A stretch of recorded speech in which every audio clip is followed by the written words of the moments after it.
के कई बड़े रीजंस रहे हैं शिका। इस वजह से एक व्यक्तिगत अदावत का फैक्टर जुड़ता है, लेकिन मुख्तार अंसारी के खिलाफ जो मामले थे उन मामलों में तेजी देखी गई। और यहां तक कि जब एक आरोप लगा कि कांग्रेस की पंजाब की सरकार, कैप्टन अमरिंदर की सरकार, जब मुख्तार अंसारी को बचाने की कोशिश कर रही थी, खास करके जो एक केस उसके खिलाफ था पंजाब में, वहां पुलिस पहुंची, उसे लेकर गई, वहां पर लोकल पुलिस अधिकारियों की लापरवाही का मामला भी सामने आया था। और उसके बाद मामला सुप्रीम कोर्ट तक पहुंचता है, सुप्रीम कोर्ट आदेश देता है। उसके बाद मुख्तार को वापस ले आया जाता है उत्तर प्रदेश और उसको बांदा जेल में शिफ्ट किया है। तो कानूनी लड़ाई को योगी की सरकार ने तेज कराया है, इसमें कोई दो राय नहीं है। और देखिए आप किस तरह से अवधेश राय हत्याकांड से पहले भी कई सारे मामलों में मुख्तार को लेकर आरोप लगे। 1991 में अवधेश राय का मर्डर होता है, उसके बाद कृष्णानंद राय का मर्डर, कई सारे रूटा का किडनैपिंग का केस, उसके बाद मर्डर। और एक डिप्टी एसपी ने अपनी नौकरी तक छोड़ दी थी, शैलेश सिंह, जो एलएमजी केस सामने आया था, जहां मुख्तार अंसारी ने कृष्णानंद राय का मर्डर करने के लिए ऐसा आरोप लगता है कि उसने एक डील की थी। जम्मू कश्मीर राइफल्स के एक सिपाही ने एलएमजी चुराई वहां से, और उस लाइट मशीन गन को वो मुख्तार को बेचने जा रहा था। 1 करोड़ में डील हो गई थी। एक एलएमजी और 200 गोलियां जो है वो उस आरोपी से बरामद की गई थी, और जो मुख्तार तक एलएमजी नहीं पहुंच पाई, शैलेश सिंह लगातार ही कहते हैं, जबकि एसपी जो थे उस समय एसटीएफ में शायद, उनकी तरफ से लगातार कहा जाता है कि अगर मुख्तार ने एलएमजी खरीद ली होती तो कृष्णानंद राय का मर्डर 2005 के जगह एक साल पहले ही हो गया होता, क्योंकि कृष्णानंद राय बुलेट प्रूफ गाड़ी से चला करते थे। और यही वजह है कि मुख्तार ये चाहता था कि बुलेट प्रूफ गाड़ी को भेजने के लिए उसे एलएमजी मिल जाए। हालांकि उसके बाद अगले साल ही 2005 में AK-47 से कृष्णानंद राय का मर्डर हो जाता है। उसमें उनके पास वो बुलेट प्रूफ गाड़ी नहीं थी, उसका फायदा मुख्तार उठाता है। ऐसे कई सारे मामले रहे हैं जिनको लेकर सिंडिकेट का आरोप लगा है। और जैसे सर्वेश भी बता रहे थे, शाहबुद्दीन का केस भी वैसा ही था, अतीक का केस भी वैसा ही था। ये तीनों ऐसे माफिया थे जो राजनीतिक रूप से भी तमाम राजनीतिक पार्टियों की शह पर सशक्त थे, और साथ ही साथ माफिया राज भी था। और पॉलिटिकल फंडर्स का भी ये काम करते थे, राजनीतिक पार्टियों को फंड करने का भी काम करते थे। यही वजह है कि जैसे ही सरकार आई, सबसे पहले इनकी अवैध संपत्तियों को अटैच किया गया, इनके खिलाफ कानूनी कार्रवाई को तेज किया गया, मामले को तेज कराया गया, अच्छी पैरवी कराई गई। और सोचिए किस तरह से तमाम मामलों में मुख्तार आरोपी जरूर था। और इस बीच बीजेपी की सरकार आई, बसपा की सरकार आई, 2-3 बार सपा की सरकार आई, लेकिन मुख्तार को किसी भी मामले में सजा नहीं हुई। 2022 में उसको सजा देने का सिलसिला शुरू हुआ, तो कानूनी पैरवी की तेजी के साथ सिंडिकेट को भी तोड़ा गया, और ये जो अवैध संपत्तियां अर्जित की गई थी उन संपत्तियों को भी जब्त किया गया, बुलडोज किया गया। अतीक मामले में हमने देखा कि जिस तरह से प्रयागराज में जिस जमीन को अतीक ने कब्जा किया था, उसी जमीन पहले उसकी प्रॉपर्टी को नस्तनाबूद किया गया। उस जमीन पर सरकार ने अपना कब्जा वापस लिया, और वहां पर आवास बनाकर प्रधानमंत्री आवास के तहत जिन लोगों को जरूरत थी उनको वो आवास मुहैया कराया गया। मुख्तार अंसारी के खिलाफ इसी तरह की कार्रवाई की गई, चाहे उसकी संपत्तियां लखनऊ में हो, वाराणसी से जुड़ी हो, गाजीपुर मऊ में रही हो, जो भी अवैध संपत्तियां थी उन संपत्तियों को अटैच किया गया। और न सिर्फ मुख्तार बस, बल्कि उसका जो गैंग था, मुन्ना बजरंगी से लेकर संजीव द्विवा तक, इनके गुर्गों के खिलाफ भी इसी तरह का एक्शन दिखा, ताकि उस सिंडिकेट को तोड़ा जाए।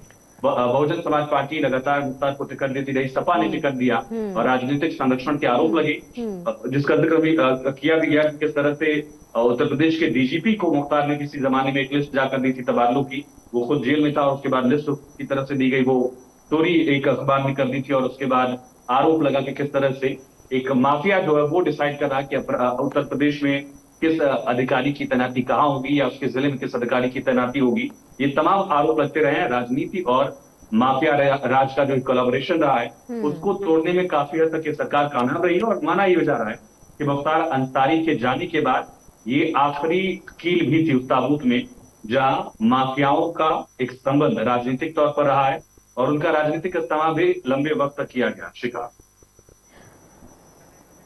बिल्कुल आयुष, और देखिए बड़ा कॉन्ट्राडिक्टरी है जो पूरे परिवार का एक सेंटिमेंट रहा है, और जो नाम रहा है मुख्तार अंसारी के परिवार का वो बहुत अलग रहा है। फिलहाल एक बड़ी जानकारी दे दें, पोस्टमार्टम के बाद गाजीपुर मुख्तार अंसारी का शव लाया जाएगा। वहां मामले को कंट्रोल करने की कोशिश पुलिस कर रही है, और मुख्तार अंसारी भले ही उत्तर प्रदेश में संगठित अपराध का चेहरा बना रहा हो, लेकिन गाजीपुर में जो जिस बात का जिक्र आयुष कर रहे थे उससे बिल्कुल कॉन्ट्राडिक्टरी परिवार का पूरा रंग रूप रहा है मुख्तार अंसारी का। गाजीपुर में मुख्तार अंसारी के परिवार की जो पहचान रही थी वो प्रथम राजनीतिक परिवार की रही। तकरीबन 18 साल से ज्यादा वक्त से जेल में बंद मुख्तार अंसारी के दादा डॉक्टर मुख्तार अहमद अंसारी एक स्वतंत्रता सेनानी थे। इसके साथ ही गांधी जी के साथ वो काम करते हुए कहते हैं कि 1926 से 27 में कांग्रेस के अध्यक्ष भी रहे। मुख्तार अंसारी के नाना ब्रिगेडियर मोहम्मद उस्मान को 1947 की लड़ाई में शहादत के लिए महावीर चक्र से भी नवाजा गया था। मुख्तार के जो पिता थे सुबानुल्लाह अंसारी गाजीपुर में अपनी साफ सुथरी छवि के साथ राजनीति में वो सक्रिय रहे, ये माना जाता रहा है। और भारत के जो पूर्व उपराष्ट्रपति थे हामिद अंसारी, वो रिश्ते में मुख्तार अंसारी के चाचा थे। तो मुख्तार अंसारी का जो है बिल्कुल कॉन्ट्राडिक्टरी एक उसकी छवि रही, अपने परिवार से बिल्कुल अलग एक छवि रही। क्योंकि क्राइम कहते हैं उत्तर प्रदेश में, क्राइम का मतलब था मुख्तार अंसारी, लेकिन धीरे धीरे जो रौला था मुख्तार अंसारी का वो योगी सरकार के आने के बाद कम हुआ। और फिर जिस तरीके से मुख्तार अंसारी पर कार्रवाई की गई, कहते हैं कि 18 महीने में जो केसेस हैं उसकी संख्या उसके ऊपर 20 से ज़्यादा थी। और इस पूरे मामले में जो संज्ञान लिया योगी सरकार ने और फिर जिस तरीके से पूरे उत्तर प्रदेश से इन माफियाओं का सफाया किया, उसके बाद से कहीं ना कहीं मुख्तार अंसारी का ये अंजाम लोगों को साफ तौर पर नजर आ रहा था। और शायद यही वजह है कि मुख्तार अंसारी जेल के अंदर से भी बार बार कह रहा था कि उसे स्लो पॉइजन दिया जा रहा है। फिलहाल ये जो तस्वीरें हम आपको दिखा रहे हैं अब से कुछ देर पहले की है, जब अस्पताल शिफ्ट किया गया था मुख्तार अंसारी को। परिवार तकरीबन सुबह 2:30 बजे वहां पहुंच जाएगा बांदा, और उसके बाद मुख्तार अंसारी के शव को लाया जाएगा गाजीपुर, जहां उसे सुपुर्दे खाक किया जाएगा। एहतशाम मेरे साथ कनेक्टेड हैं। एहतशाम, क्या कुछ और जानकारी आपके पास, परिवार कहां तक पहुंचा है और पुलिस प्रशासन कितनी मुस्तैद इस वक्त नजर आ रही है?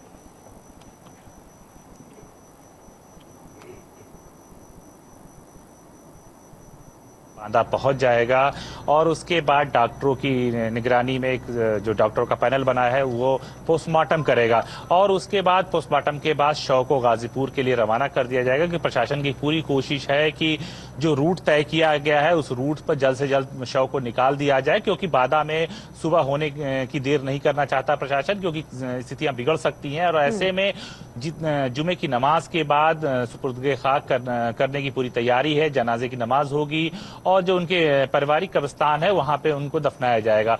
तो प्रशासन खुद बहुत तेजी के साथ लगा हुआ है और खुद परिवार के साथ संपर्क बनाए हुआ है। परिवार की जो सदस्य लोग आ रहे हैं उनको भी भारी सुरक्षा व्यवस्था मुहैया कराई गई है।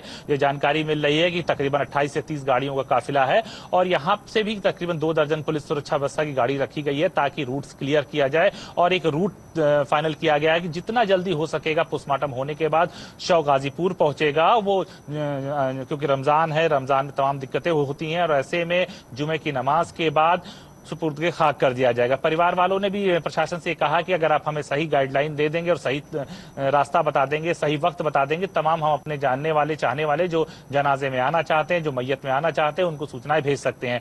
तो कहीं न कहीं दोनों मुख्तार के परिवार और प्रशासन के बीच लगातार संपर्क बना हुआ है।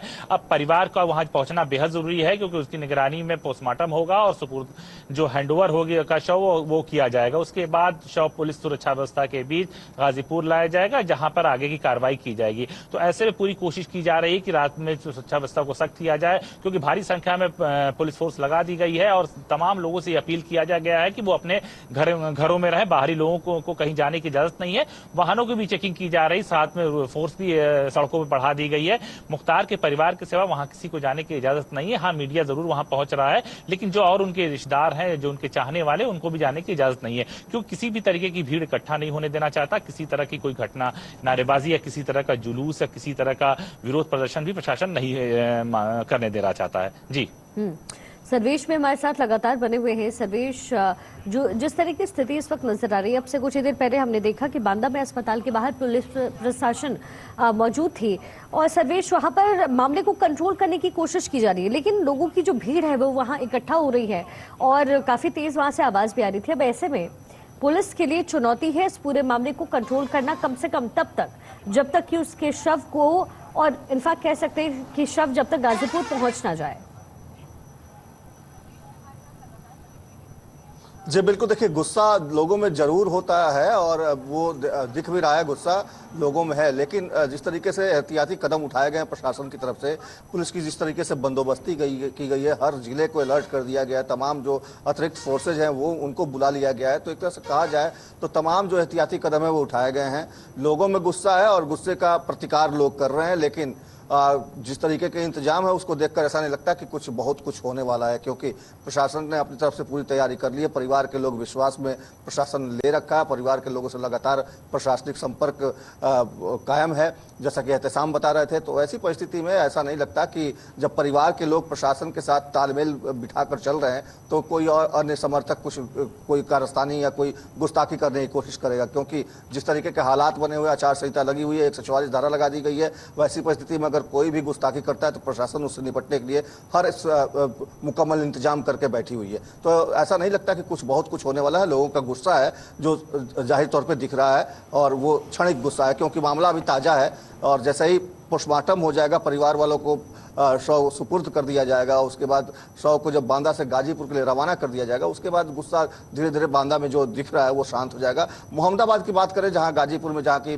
मुख्तार अंसारी का अपना घर है, वहां पर भी शांति दिख रही है, वहां पे भी कोई बहुत ज्यादा हो हल्ला हंगामा या ऐसा कुछ नहीं दिख रहा है। प्रशासन के तमाम अधिकारी वहां कैंप कर रहे हैं और पूरे इलाके को एक तरह से कहा जाए तो कॉर्डन ऑफ कर दिया गया। तो निश्चित तौर पर जिस तरह के एहतियाती कदम उठाए गए हैं उसको देखकर ऐसा नहीं लगता कि बहुत कुछ होने वाला है या कोई भी इस परिस्थिति में कोई परिंदा भी पर मार सकता है गाजीपुर या बांदा में। बिल्कुल, एक बार आपको तस्वीरें दिखा देते हैं। इस वक्त अस्पताल के बाहर पुलिस फोर्स की मौजूदगी है। मेरे सहयोगी लगातार मेरे साथ कनेक्टेड है, लेकिन एक बार आपको पहले तस्वीर दिखाएं। देखिए, चप्पे चप्पे पर पुलिस बल की तैनाती की जा चुकी है। धारा 144 इस वक्त लागू किए गए हैं अलग अलग इलाकों में। ये तस्वीरें हम आपको दिखा रहे हैं और मुख्तार अंसारी का बैकग्राउंड क्या रहा है ये भी हम आपको बता रहे हैं। ये समझना इसलिए भी जरूरी क्योंकि क्रिमिनलाइजेशन ऑफ जो पॉलिटिक्स रहा वो कहीं ना कहीं बदला है। ये पूरी की पूरी छवि बदली है और बड़ी दिलचस्प जो है पूरी मुख्तार अंसारी की कहानी भी है, ये भी हम आपको बता रहे हैं। क्योंकि अपने आखिरी वक्त में भले ही मुख्तार अंसारी व्हील चेयर पर बैठा हुआ आपको नजर आता हो, लेकिन उत्तर प्रदेश में योगी सरकार आने से पहले मऊ और उसके आसपास के जो इलाके थे वहां मुख्तार अंसारी की तूती बोलती थी। अंसारी के ठिकानों को भी जमींदोज योगी सरकार ने किया। लेकिन ये सफर शुरू कैसे हुआ? क्योंकि सियासी समीकरण भी बदलने की कोशिश मुख्तार अंसारी ने की। सियासत में भी जो दावपेच है, सियासी दावपेच, वो उसने अपनाए। बीजेपी को छोड़ करके लगभग उत्तर प्रदेश की हर एक बड़ी पार्टी में मुख्तार अंसारी शामिल रहा और यही वजह रही कि 24 साल 25 साल से लगभग लगातार उत्तर प्रदेश की विधानसभा वो पहुंचता रहा। 1996 में पहली बार बसपा के टिकट पर जीत करके विधानसभा पहुंचने वाला मुख्तार अंसारी फिर आगे 2002, 2007, 2012 और फिर 17 में भी मऊ से उसने जीत हासिल की और आखिरी 3 चुनाव उसने देश की अलग अलग जेलों में बंद रहते हुए लड़ा और उसने जीत भी हासिल की। मुख्तार अंसारी को जुर्म की दुनिया का सबसे खरा चेहरा बताया जाता है और लगभग हर संगठित जो अपराध थे उसमें उसकी जो जड़ें हैं वो गहरी होती ही गई। साल 2002 के बाद मुख्तार की जिंदगी बदली, यानी एक यू टर्न जिंदगी ने ली उसकी। सियासी अदावत से ही मुख्तार अंसारी का नाम बड़ा हुआ। साल 2002 में मुख्तार की जिंदगी को हमेशा के लिए साल 2002 ने बदल दिया और इसी साल बीजेपी के विधायक कृष्णानंद राय ने अंसारी परिवार के पास साल 1985 से रही गाजीपुर की मोहम्मदाबाद विधानसभा सीट ले ली। ये बात मुख्तार अंसारी को नागवार गुजरी और उसके बाद कृष्णानंद राय विधायक के तौर पर अपना कार्यकाल पूरा नहीं कर पाए और 3 साल बाद यानी 2005 में उनकी जो नृशंस हत्या कर दी गई। तो मुख्तार अंसारी को लेकर के ये जो है एक हिस्ट्री थी जो हमने आपको बताई। हमारे सहयोगी लगातार हमारे साथ बने हुए हैं।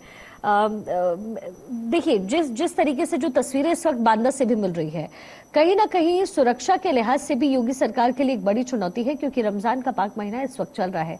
और आयुष, जो तस्वीरें हम देख रहे हैं और जो सिनेरियो इस समय क्रिएटेड है, और जैसा कि अभी एहतशाम ने भी बताया, उन्होंने भी कहा कि बहुत कुछ होने के चांसेस नहीं है क्योंकि योगी सरकार जो है लगातार नजर बनाकर रखी हुई है। बिल्कुल शिखा, और ये तैयारियां अभी से ही कर ली जाएंगी। रात में फोर्सेस को मोबिलाइज किया जा रहा है, जैसा एहतशाम ने बताया भी, क्योंकि चुनौती बड़ी है।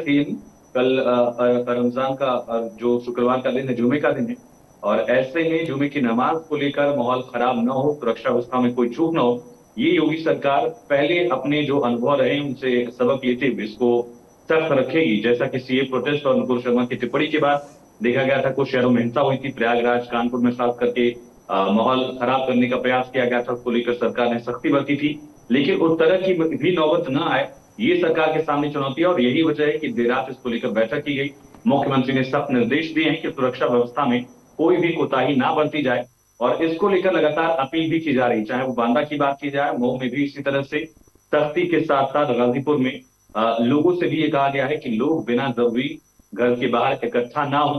किसी भी तरह की प्रदर्शन या राजनीतिक जुलूस का भी जो मुद्दा है उसको लेकर भी जिला प्रशासन की तरफ से सख्ती रहेगी। और दूसरी तरफ फ्लैग ऑफ जो है, फ्लैग मार्च जो है लगातार पुलिस बलों की तरफ से भी किया जा रहा है और सख्ती का संदेश देने का भी प्रयास किया जा रहा है। वो मऊ जहां 2005 में मऊ दंगे हो रहे थे और मुख्तार अंसारी खुली जीप पर मूछें हटा करता था, उसी जिले में उसकी अंतिम यात्रा निकलेगी।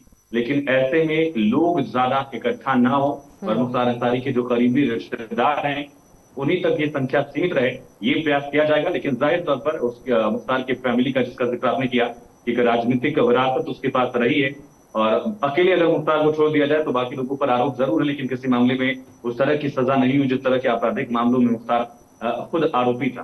तो इसका राजनीतिक असर भी होगा और इस राजनीतिक असर के साथ साथ कानून व्यवस्था को लेकर कुछ चुनौती न हो, ये कोशिश सरकार की होगी, प्रशासन की होगी। और खुद डीजीपी प्रशांत कुमार जो योगी आदित्यनाथ के सबसे भरोसेमंद अधिकारी हैं, वो भी इस बात को लेकर फिलहाल फिक्रमंद होंगे कि लगातार इन तमाम जिलों के एसपी से, आईजी रेंज से, डीआईजी से इसको लेकर ये सुनिश्चित किया जाए कि व्यवस्थाएं मुकम्मल रहें और किसी भी तरह की स्थिति से निपटा जा सके।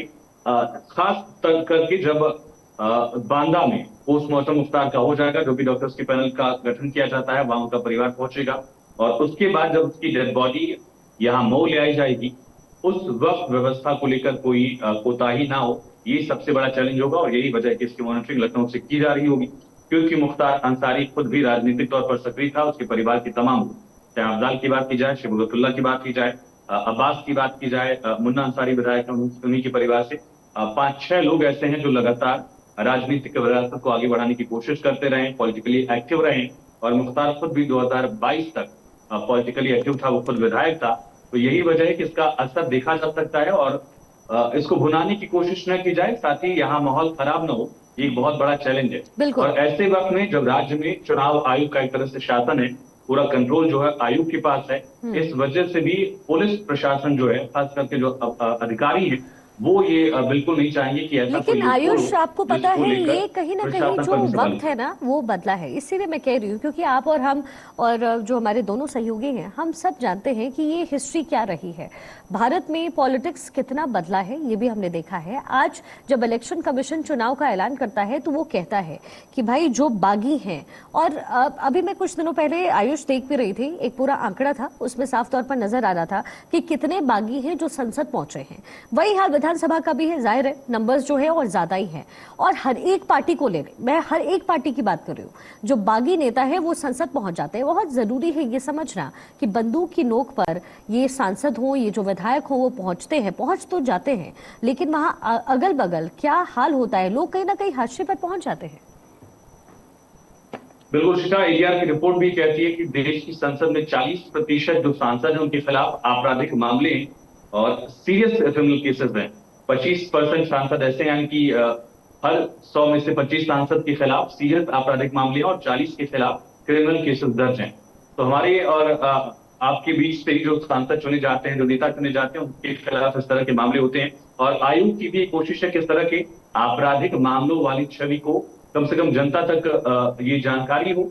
और सुप्रीम कोर्ट का ये ऑर्डर भी है कि अगर किसी भी चुने हुए जनप्रतिनिधि को 2 साल से ज्यादा की सजा होती है तो उसकी सदस्यता चली जाती है, चाहे वो विधायक हो, विधान परिषद का सदस्य हो, सांसद हो, किसी भी हाउस का, उसके खिलाफ अगर 2 साल से ज्यादा की सजा होती है तो सांसदी चली जाती है। मुख्तार के बड़े भाई अफजाल के खिलाफ इस तरह का मामला आया था, जहां अफजाल अंसारी को सजा हुई थी, उनकी सदस्यता चली गई थी।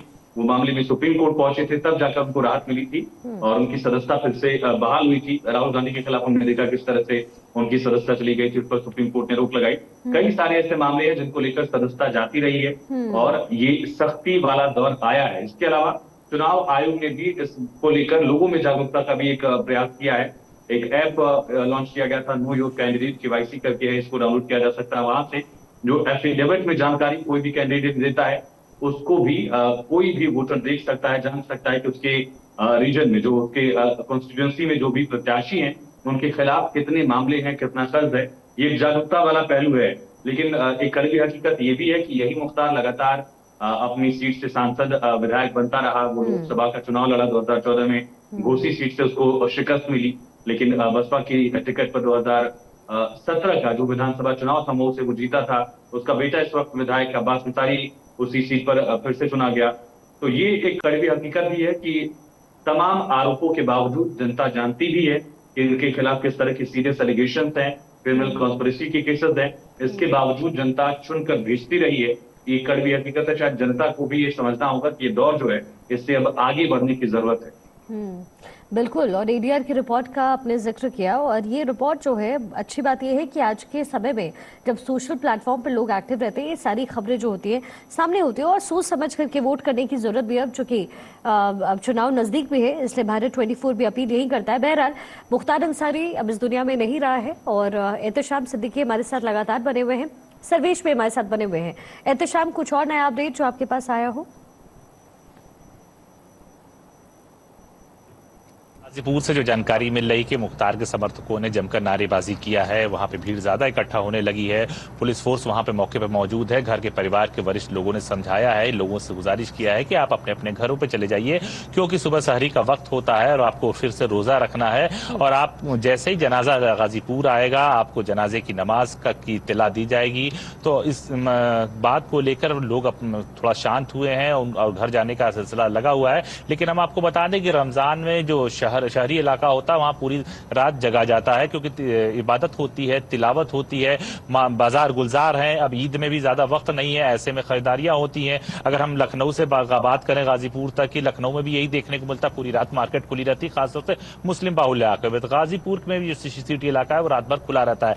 तो ऐसे में प्रशासन ये पूरी कोशिश कर रहा है कि जो बांदा उनका परिवार जैसे ही पहुंचे, वहां पोस्टमार्टम की कार्रवाई शुरू हो। पोस्टमार्टम होने के बाद जल्द से जल्द पोस्टमार्टम हो और शव को वहां से गाजीपुर भेजा जाए, ताकि जितना जल्दी हो सके जनाजे की नमाज होने के बाद उनका जो पैतृक कब्रिस्तान है, वहां जब उनके शव को सुपुर्द खाक किया जाएगा, उसके बाद धीरे धीरे चीजें स्थिति ठंडी होती रहेगी। क्योंकि मुख्तार के भाई से लेकर मुख्तार के परिवार का लेकर एक वर्चस्व रहा है, लिहाजा दूर के जिलों से, आसपास के लोगों से काफी लोगों का पहुंचना उनके परिवार के पास, चाहे वो पॉलिटिकली हो, चाहे माफिया हो, चाहे सोशल हो, वो भीड़ बढ़ती चली जाएगी। ऐसे में लॉ एंड ऑर्डर की दिक्कतें बहुत ज्यादा उठानी पड़ जाती है। गाजीपुर छोटा जिला है, तो प्रशासन की पूरी कोशिश है कि परिवार के साथ तालमेल बनाए रखे हुए है, और जो औपचारिक कार्रवाई है, जो कागजी कार्रवाई है, जो मेडिकल की कार्रवाई, उसको जल्द से जल्द पूरा कर लिया जाए। तो 2:30 से 3 बज जाएगा परिवार को बांदा पहुंचने में, और 3 से 6 के बीच पोस्टमार्टम की कार्रवाई खत्म करके सूरज उगने से पहले ही बांदा से उनके शव को एम्बुलेंस के साथ साथ और तकरीबन 2 दर्जन फोर्स के साथ यहां से रवाना कर दिया जाएगा।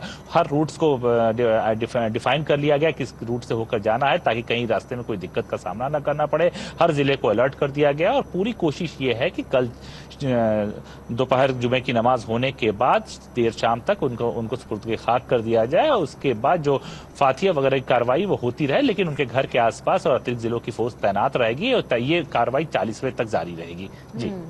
और देखिए, पॉलिटिकल रिएक्शंस भी आने सर्वे शुरू हो चुके हैं। कांग्रेस की तरफ से भी रिएक्शंस आ रहे हैं, और मुख्तार के परिवार ने आरोप लगाए हैं, कांग्रेस का ये कहना है, और जांच की मांग की जा रही है कांग्रेस की तरफ से। अब जाहिर है चुनाव का समय है, और इस मामले को पॉलिटिसाइज करने की कोशिश जो है ये पॉलिटिकल पार्टीज करेगी, और इसलिए मैंने सवाल एहतशाम आपसे पूछा भी था कि क्या अखिलेश यादव जा रहे हैं। अब सर्वेश, यहाँ से स्थिति जो है पूरा पॉलिटिकल बनता हुआ नजर आएगा, क्योंकि खुद भी राजनीति में मुख्तार अंसारी था, जो हिस्ट्री रही है परिवार की वो भी रही है, लेकिन चुनाव का समय है, और ऐसे में उत्तर प्रदेश की जो सीटें हैं वो बहुत इंपॉर्टेंट है, यानी पोलराइजेशन ऑफ वोट यहां पर करने की कोशिश पॉलिटिकल पार्टीज करती नजर आएगी।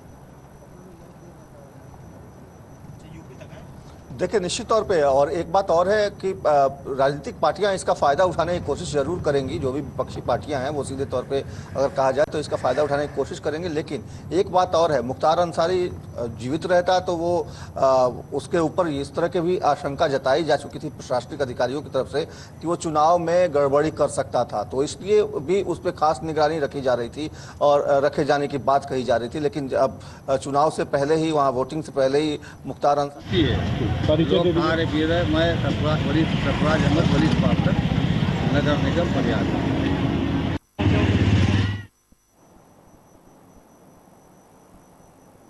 कोई ऑपरेशन नहीं कर पाएगा, किसी भी तरीके से करने की जो कोशिश उसकी होती वो नहीं कर पाएगा मुख्तार अंसारी। शिखा, तो पोस्टमार्टम के बाद गाजीपुर लाया जाएगा शव। पोस्टमार्टम की पूरी वीडियोग्राफी होनी है। शव को ले जाने के लिए एक रूट प्लान भी तैयार किया गया है। परिवार के सामने पोस्टमार्टम होना है ताकि मौत की वजह का पता चल सके। विस्रा जो है उससे रखा जाएगा और पोस्टमार्टम की जो है वीडियोग्राफी भी की जाएगी। एहतशाम। जी हाँ, देखिए हम आपको बता दें कि जैसे ही परिवार के लोग यहाँ आएंगे उसके बाद डॉक्टरों 5 सदस्यीय डॉक्टरों का पैनल तैयार कर दिया गया। सारी तैयारियां हो चुकी हैं और पोस्टमार्टम की कार्रवाई 3 घंटे के अंदर खत्म कर ली जाएगी। विसरा को सुरक्षित कर लिया जाएगा। उसके बाद लिखा पढ़ी के बाद शव परिवारजनों के सुपुर्द किया जाएगा। लेकिन शव के साथ भारी पुलिस फोर्स तैनात रहेगी क्योंकि कहीं न कहीं शव को रखकर विरोध प्रदर्शन या कहीं कोई गतिविधियां न होने पाए। ऐसे में जो गाजीपुर से फोर्स आ रही है वो तो रहेगी, साथ में बांदा और केंद्रीय अर्धसैनिक बल के साथ पीएसी के जवानों को लगाकर शव को एक रूट प्लान कर दिया गया। उस रूट से निकाला जाएगा कि ताकि ट्रैफिक शुरू होने से पहले या मार्केट खुलने से पहले शव को गाजीपुर भेज दिया जाएगा ताकि जो दूसरे जिले हैं वो प्रभावित ना होने पाए, क्योंकि बांदा से होकर जाने वाला रास्ता फतेहपुर इलाहाबाद वाराणसी काफी सेंसिटिव इलाका माना जाता है। और ऐसे में हम आपको बता दें कि तमाम पॉलिटिकल पार्टी इस मैनेज को लेने में पड़े रहेंगी, क्योंकि कहीं न कहीं उनके भाई जो हैं समाजवादी पार्टी से सांसद हैं और समाजवादी पार्टी के टिकट पर चुनाव लड़ रहे हैं और इंडिया गठबंधन का पूरा समर्थन है। और हम आपको बता दें तेजस्वी यादव ने बाकायदा यूपी के पूर्व विधायक श्री मुख्तार अंसारी के इंतकाल पर दुख जताया, शोक व्यक्त किया। उन्होंने अपने ट्विटर हैंडल से उनके परिवार के लिए प्रार्थना की है। तो कहीं न कहीं ये भी बात कही जा रही है कि इस मुख्तार अंसारी का बिहार में भी काफी इंटरफेरेंस रहा है, तो हो सकता है कि बिहार के कई बड़े नेता भी मुख्तार अंसारी के घर कल पहुंच सकते हैं। जिस तरह से लालू के बेटे ने समर्थन दुख व्यक्त किया है, उसके साथ साथ कांग्रेस के कई बड़े नेता पहुंच सकते हैं, समाजवादी पार्टी के बड़े नेता पहुंच सकते हैं। समाजवादी पार्टी ने अपने ट्विटर हैंडल से भी शोक व्यक्त कर दिया है, क्योंकि समाजवादी पार्टी और इंडिया गठबंधन इस निधन को बहुत ही अच्छी तरह से भुनाने में लगेगी, क्योंकि जिस तरह से गाजीपुर की सीट है वो उस पर कहीं न कहीं समाजवादी पार्टी पूरी तरह से हावी है और कहीं न कहीं वो इस बात को मैसेज फैलाने की कोशिश करेंगे कि मुख्तार अंसारी की जेल में हत्या की गई है, स्लो पॉइजन देकर उनको मारा गया है। क्योंकि उसके बगल की जो सीट है घोसी, जहां से मुख्तार अंसारी चुनाव लड़ते हैं, जहां से उनका बेटा चुना है, वहां से बीजेपी ने अपने सहयोगी ओम प्रकाश राजभर के बेटे को टिकट दिया है, जिसका विरोध हो रहा है। कहीं न कहीं भारतीय जनता पार्टी को इस बात का भी आभास हो चुका है कि कहीं न कहीं ये सीट फंसती हुई नजर आ रही है। तो कहीं न कहीं दोनों सीट को जीतने के लिए समाजवादी पार्टी और कांग्रेस, तमाम पॉलिटिकल पार्टियां इसको अपना एजेंडे के रूप में इस्तेमाल करेंगे। तो कहीं न कहीं आने वाले वक्त में ये मुद्दा जो है वो चुनाव तक छाया रहेगा। हम आपको एक चीज और बता दें, क्योंकि जब सब लोग इंतजार कर रहे हैं, इंतजार में है कि वहाँ से कुछ क्लियर होगा तो यहाँ से लोग निकलेंगे, उसी समय के हिसाब से अपना लेके आना होगा, मिट्टी लेके आएंगे। यहाँ पे नहीं निकलेंगे। क्या नाम है आपका भैया? जी सर, मेरा नाम अजमल सिद्दीकी है। कब सूचना मिली आपको? करीब सर हम लोग तरावी पढ़ के निकले 9:30 बजे के आसपास मस्जिद से। हम लोग को सूचना मिली, बहुत दुखद घटना हम लोग के पास आया। और क्या सूचना आई थी? कि मुख्तार अंसारी का हार्ट अटैक उठा है और उनको बांदा जेल से लेकर हॉस्पिटल ले गया सब लोग। और उसके बाद थोड़ी देर बाद न्यूज़ में ही हम लोग देखे कि उनकी मृत्यु हो गई। अलग रिएक्शंस आ रहे हैं। मुख्तार का बड़ा बेटा इस वक्त कासगंज जेल में, अब्बास अंसारी बंद है और मुख्तार अंसारी का परिवार हाईकोर्ट का रुख करेगा, ये भी एक बड़ी जानकारी है। अब्बास के पेरोल के लिए कोर्ट जाएगा परिवार। मुख्तार का बड़ा बेटा है अब्बास अंसारी, जो इस वक्त कासगंज जेल में है।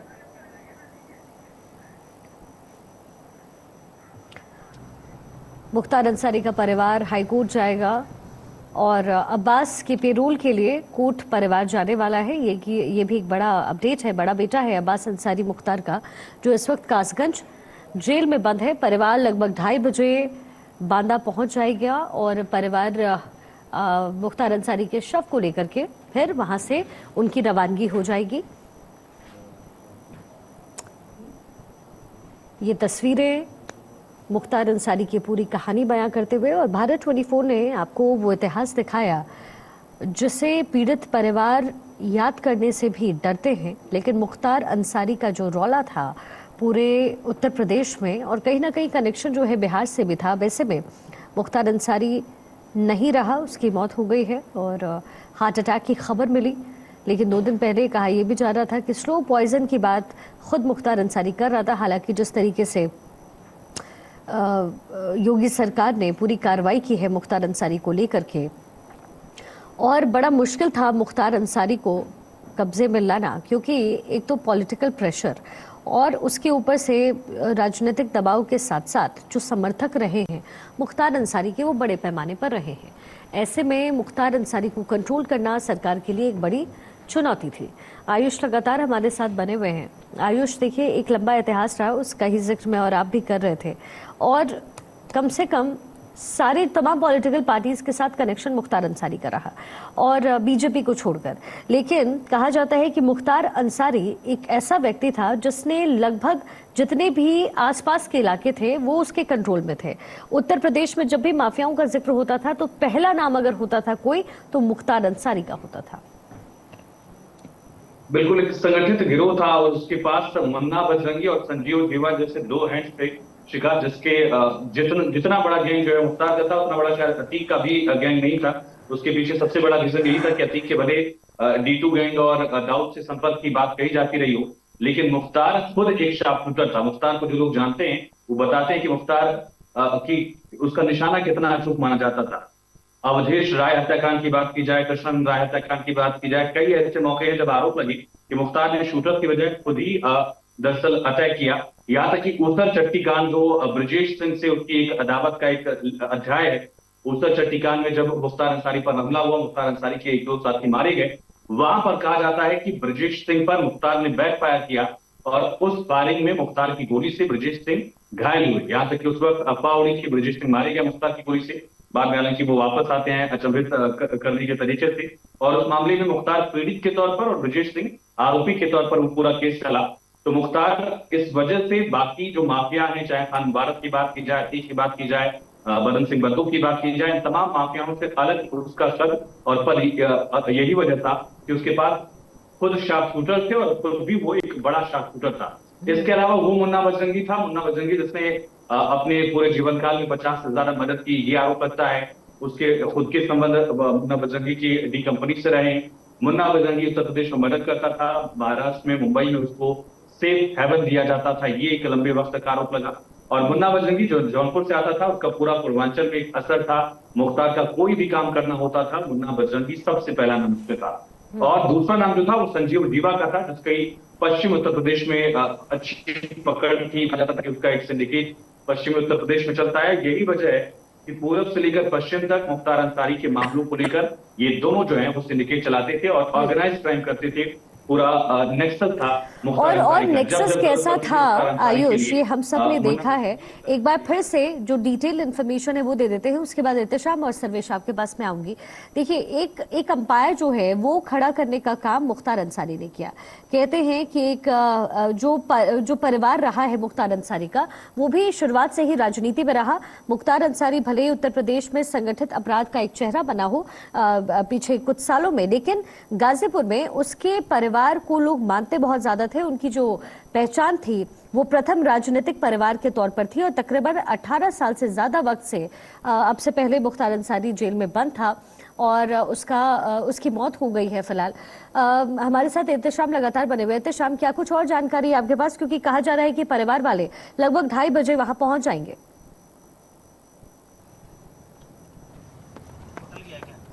अरे यार, होटल के लिए कैसे करेंगे तब, वापस भेजो।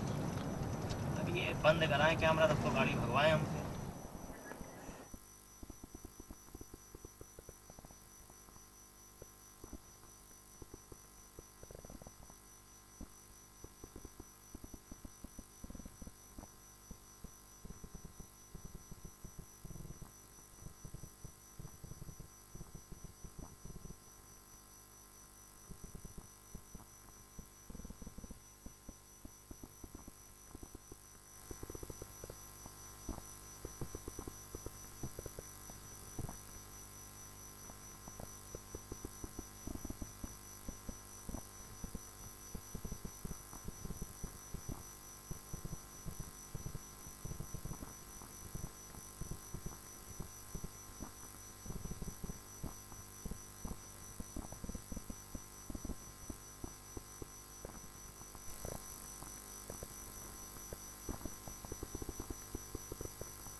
देखिए तस्वीरें आपको लगातार दिखा रहे हैं। मुख्तार अंसारी की मौत हो चुकी है और तस्वीरें इस विजुअल के आधार पर माफिया मुख्तार अंसारी की हार्ट अटैक से मौत। मुख्तार अंसारी का परिवार रात 2:30 बजे बांदा पहुंचेगा और परिवार के सामने ही मुख्तार का पोस्टमार्टम होगा, जिसके बाद शव को गाजीपुर ले जाया जाएगा। पूरा रूट तैयार हो चुका है। मुख्तार के शव को ले जाने के लिए 26 गाड़ियों के काफिले में मुख्तार के शव को ले जाया जाएगा। तस्वीरों के साथ ये पूरी खबर आपके सामने। माफिया मुख्तार अंसारी की हार्ट अटैक से मौत और मुख्तार अंसारी का परिवार रात 2:30 बजे पहुंचेगा बांदा।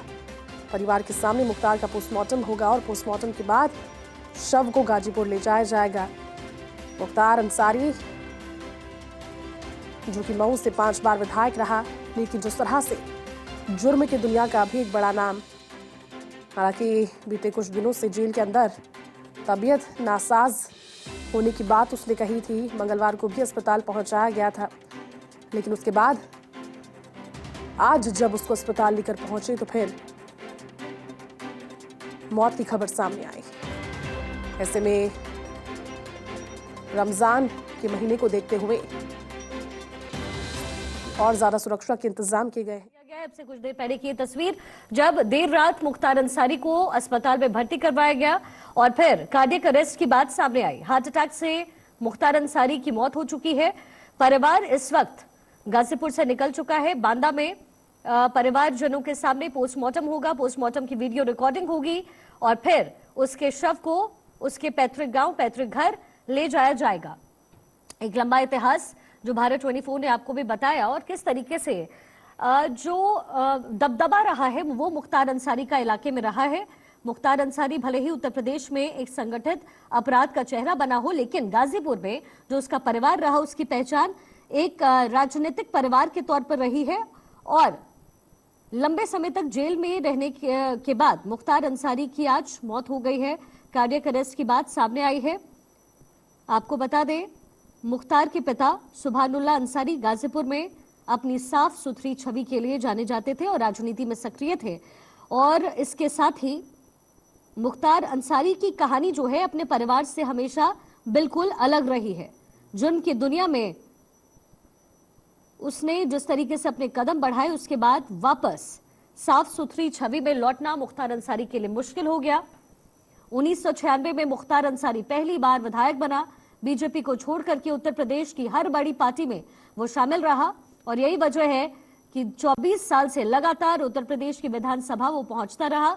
1996 में बीएसपी के टिकट पर जीतकर पहली बार विधानसभा पहुंचा। अंसारी ने साल फिर 2002, 2007, 2012 और फिर 17 में भी मऊ में जीत हासिल की और आखिरी 3 चुनाव जो है उसने जेल के अंदर रह करके लड़ी और जीती भी। लेकिन फिर साल 2002 के बाद मुख्तार अंसारी की जिंदगी पूरी तरीके से बदल गई। योगी सरकार के आने के बाद जो कार्रवाई है वो मुख्तार अंसारी पर की गई। 2002 के बाद मुख्तार की जिंदगी कैसे बदली वो भी आपको बताते हैं। सियासी अदावत से ही मुख्तार अंसारी का नाम बड़ा हुआ, लेकिन साल 2002 ने मुख्तार की जिंदगी को हमेशा के लिए बदल दिया। इसी साल बीजेपी के विधायक कृष्णानंद राय ने अंसारी परिवार के पास 1985 से रही गाजीपुर की मोहम्मदाबाद विधानसभा सीट छीन ली और ये बात मुख्तार अंसारी को नागवार गुजरी। इसके बाद कृष्णानंद राय विधायक के तौर पर अपना कार्यकाल पूरा नहीं कर पाए और 3 साल बाद यानी साल 2005 में उनकी हत्या कर दी गई। कृष्णानंद राय एक कार्यक्रम का उद्घाटन करके उस समय लौट रहे थे। ये 2005 की हम बात कर रहे हैं। तभी उनकी गाड़ी को चारों तरफ से अंधाधुंध फायरिंग उस गाड़ी पर की गई। हमले के लिए एक ऐसी जगह को उस समय चुना गया जहां से गाड़ी को दाएं और बाएं मोड़ने का कोई रास्ता नहीं बचा। हमलावरों ने AK-47 से कहते हैं कि तकरीबन 500 गोलियां दागी और इस हमले में कृष्णानंद राय समेत गाड़ी में जितने भी लोग मौजूद थे, कुल संख्या उनकी 7 थी, उन सभी की मौत हो गई। इस हत्याकांड में मुख्तार अंसारी का नाम सामने आया और बाद में इस केस की जांच उत्तर प्रदेश पुलिस से लेकर के CBI को सौंपी गई। कृष्णानंद राय की पत्नी अलका राय की याचिका पर सुप्रीम कोर्ट ने केस 2013 में गाजीपुर से फिर दिल्ली ट्रांसफर किया, लेकिन गवाहों के मुकर जाने से इस पूरे केस में जो है ये पूरा केस नतीजे तक नहीं पहुंचा। तो ये बहुत सारे ऐसे केसेस हैं जिसमें संलिप्तता रही है मुख्तार अंसारी की। और आयुष हमारे साथ लगातार बने हुए हैं। आयुष, ये जो क्राइम कुंडली की जो लंबी फेहरिस्त है वो रही है, उससे मुख्तार अंसारी का नाम जुड़ा रहा और आज आखिरकार वो अंत पर आया। बिल्कुल, एक लंबे वक्त तक उसके खिलाफ मामले चलते रहे कोर्ट कचहरी से। कुल मुख्तार के खिलाफ 65 मामले दर्ज हैं। लखनऊ, गाजीपुर, चंदौली, वाराणसी के साथ साथ